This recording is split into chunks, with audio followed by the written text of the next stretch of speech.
আমাদের মুখ্যমন্ত্রী শুভেন্দু অধিকারীর নেতৃত্বে স্বল্প সময়ের মধ্যে নির্বাচনের আগে আমাদের ঘোষিত যে অবস্থান ছিল, যে সংকল্প ছিল, তা তিনি দ্রুততার সঙ্গে প্রত্যেকটা ইস্যুকে অ্যাড্রেস করেছেন।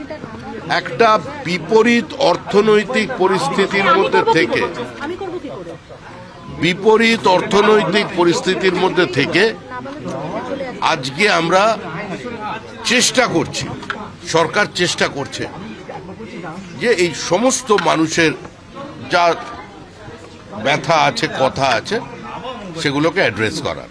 এবং আজকের দিনে এটা দেখেছেনই যে তৃণমূল কংগ্রেসের অতীতে 3 জন যারা সাংসদ ছিলেন, তারা তাদের সদস্য পদ থেকে ইস্তফা দিয়েছিলেন, ভারতীয় জনতা পার্টির পরিবারে তারা সামিল হয়েছেন, এবং আজকে রাজ্যসভায় আরও আমাদের 3 জন এমপির সংখ্যা বৃদ্ধি হলো।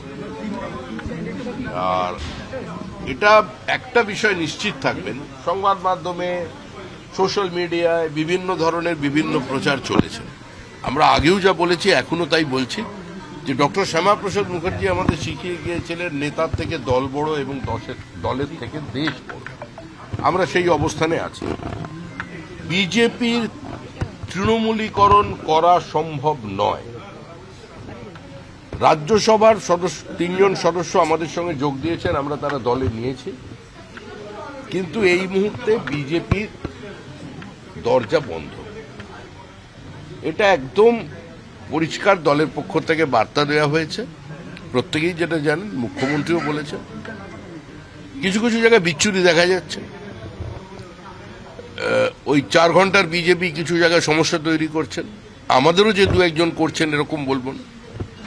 বিধায়ক, মন্ত্রী থেকে শুরু করে সমস্ত দলের যে স্তরের দায়িত্বে আছেন, প্রত্যেকের কাছে একটা বার্তা স্পষ্ট, যে মানুষ অনেক প্রত্যাশা নিয়ে ভোট দিয়েছে। আর যখনই প্রত্যাশার পারদ একদম উপরে থাকে, তখন স্বাভাবিকভাবেই তার মধ্যে একটা হতাশাও থেকে যায়।